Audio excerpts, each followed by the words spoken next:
আল্লাহর নবী বিশ্ব নবী মায়ার নবী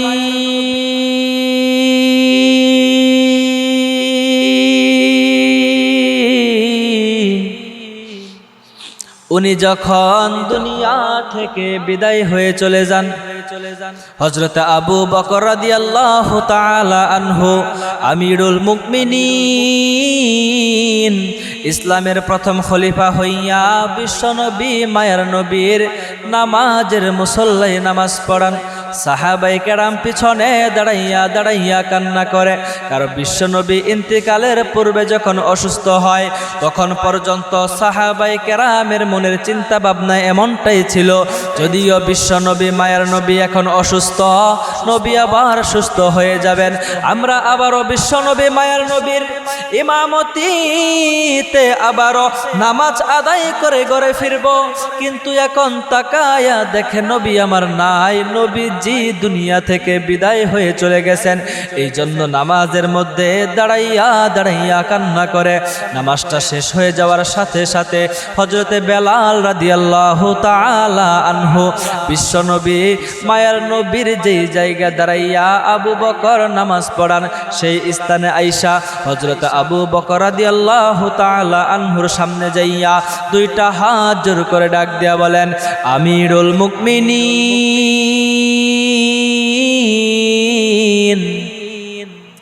মদিনায় আর থাকবো না, মদিনা থেকে বিদায় দিন। হযরত ওমর রাদিয়াল্লাহু তাআলা আনহু ডাক দিয়া বলেন, বেলাল রে, কেন গো বেলাল, কেন তুমি মদিনায় কেন থাকবা না? মদিনায় তোমার কিসের অভাব? হযরত উসমান মনে করেছে আমার নবী জীবিত থাকা অবস্থায় বিশ্বনবীর কাছ থেকে হযরতে বেলাল সম্পদ নিয়ে খরচ করত, এখন নবী আমার নাই, বেলাল কার কাছ থেকে সম্পদ নিয়ে খরচ করবে, এই জন্য বুঝি বেলাল মদিনা ছেড়ে চইলা যাইতে চায়। এই জন্য উসমান রাদিয়াল্লাহু তাআলা আনহু ডাক দিয়ে বলেন, বেলাল রে, তুমি যদি চাও আমার সম্পদের অনেকটা অংশ তোমার নামে লিখে দিব, এরপরেও তুমি বেলাল মদিনা ছেড়ে যাইবা না গো। হযরত ওমর রাদিয়াল্লাহু তাআলা আনহু ডাক দিয়ে বলেন, বেলাল রে, তুমি যেহেতু মসজিদে নববীর মুয়াজ্জিন, তুমি যদি চাও বাইতুল মাল থেকে তোমার জন্য বাতা নির্ধারণ করে দিব, এরপরে তুমি বেলাল মদিনা ছেড়ে যাইবা না। হযরতে বেলাল ডেকে ডেকে বলেন, আমিরুল মুমিনিন, কেমনে বুঝাই গো, এই টাকার জন্য মদিনায় থাকতাম না, আর টাকার জন্য আমি বেলাল মদিনা ছেড়ে যাই না। আমার বিশ্বনবী মায়ার নবী জীবিত থাকা অবস্থায় নবী যখন ঘর থেকে বের হইতেন, আমার নবীর সামনে যাইয়া যাইয়া আমার নবীর জন্য আমি রাস্তা তৈরি করে দিতাম। ওই পাহাড়িয়ার পথ বড় বড় পাথরগুলো সরাইয়া আমার মায়ার নবীর জন্য আমি রাস্তা তৈরি করে দিতাম। এখন তাকায়া দেখো নবী আমার নাই, বিশ্ব নবী দুনিয়া থেকে চলে গেছেন। আগে যখন আজানের সময় হইতো, যখন আমি মসজিদে যাইয়া আজান দিতাম, যখন আমি বলতাম আশহাদু আন্না মুহাম্মাদার রাসূলুল্লাহ, যখন এই বাক্যগুলি পাঠ করতাম, নবী আমার ডাইনে নয়তো বামে নয়তো সামনে নয়তো পিছনে থাকতো। এখন তাকায়া দেখো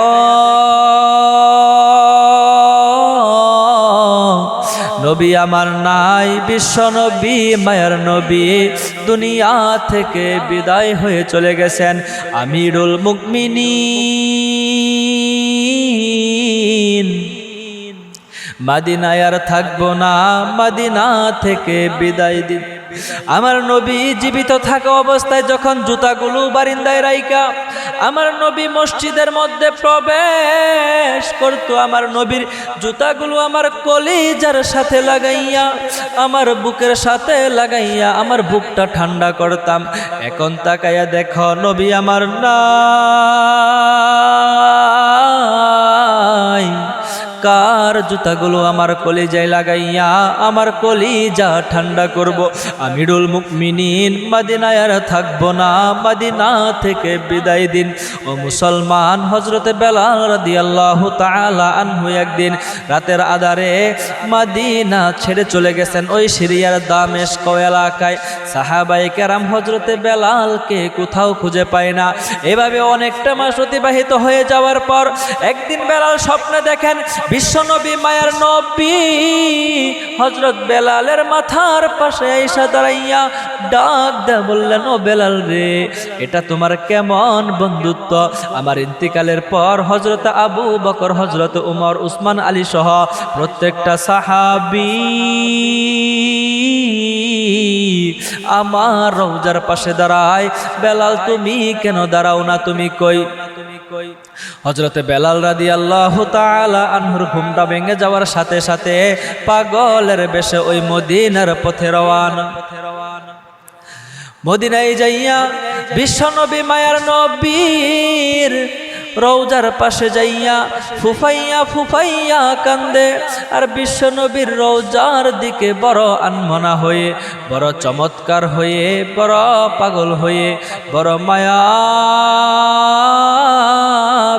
চেহারা নিয়ে বিশ্বনবীর রওজার দিকে তাকাইয়ে রইছে।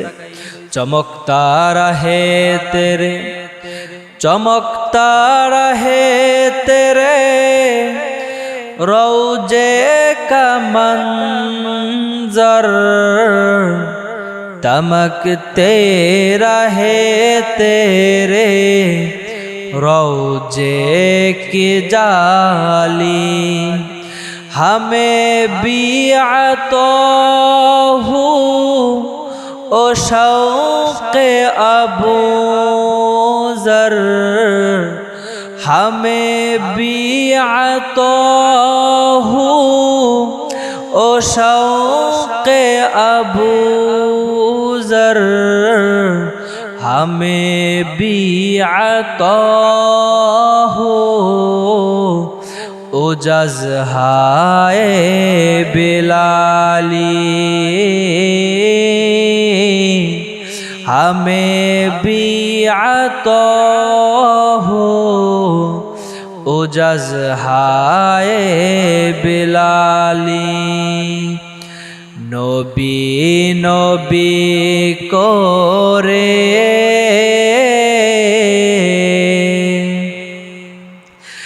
আর কত কাল আমি কাঁদব, নবী নবী করে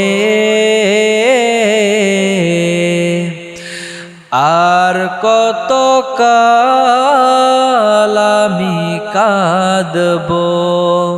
হযরতে বেলাল রাদিয়াল্লাহু তাআলা আনহু বিশ্বনবীর রওজার পাশে দাঁড়াইয়া ফুফাইয়া ফুফাইয়া কাঁদে।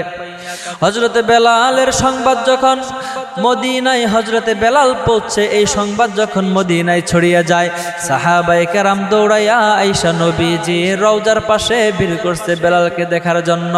আর ডেকে ডেকে বলেন, বেলাল রে, নবী যুগের মুয়াজ্জিন,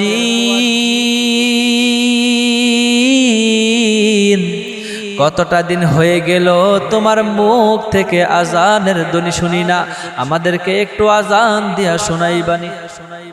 হযরতে বেলাল কেঁদে কেঁদে বলেন, আমি পারবো না, তোমরা আমাকে অনুরোধ কইরো না গো, যে আজান দেওয়ার পর আমার নবী ইমামতি করবে না, আমি বেলাল ওই আজান দিতে পারবো না। সালমান ফার্সি মুরব্বী সাহাবী ডাক দিয়ে বলেন, ও সাহাবীরা রে, হযরতে বেলাল তো এভাবে শুনবে না, তোমরা খুঁজে দেখো নবীজির কলিজার টুকরা হাসান আর হুসাইন কোথায়। হযরতে বেলাল এদের অনুরোধ ফেলতে পারবে না। বলার সাথে সাথে হাসান আর হুসাইন হযরতে বেলালের সামনে এসে উপস্থিত। আর বেলালের জামার আস্তিন ধরে ডাক দিয়ে বলেন, নবী যুগের মুয়াজ্জিন,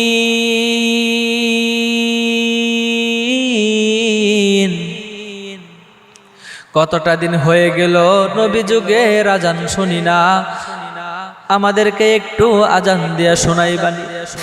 হযরত বেলাল হাসান হুসাইনের চেহারার দিকে তাকাইয়া ফুফাইয়া ফুফাইয়া কাঁদে, আর কেমন যেন তাদের চেহারার মধ্যে বিশ্বনবীর চেহারার সাথে একটা মিল পাওয়া যায়। হযরত বেলাল চিল্লাইয়া চিল্লাইয়া কাঁদে, হাসান আর হুসাইন ফুফাইয়া ফুফাইয়া কাঁদে। বেলাল ডাক দেয়া বলেন, দেরি করব না রে, আমি তোমাদেরকে আজান দিয়ে শোনাইব।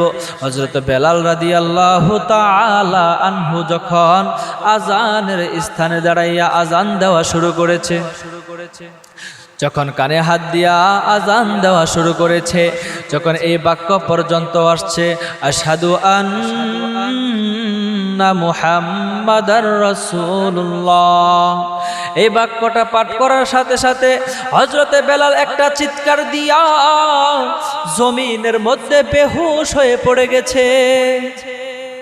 ও মুসলমান, জানো নি বেলালের অচেতন হয়ে যাওয়ার কারণ কি? বেলাল এই আশহাদু আন্না মুহাম্মাদার রাসূলুল্লাহ বলার সময় নবী নয়তো ডানে নয়তো বামে নয়তো সামনে পিছনে থাকতো। এখন তাকায়া দেখে নবী আমার নাই।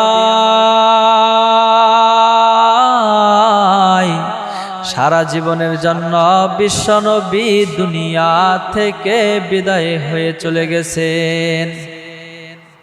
সাহাবায়ে কেরাম আমাদের সামনে সবক দিয়ে গেলেন। হযরত বেলাল রাদিয়াল্লাহু তাআলা আনহু আমাদের সামনে মাসালা পরিষ্কার করে গেলেন।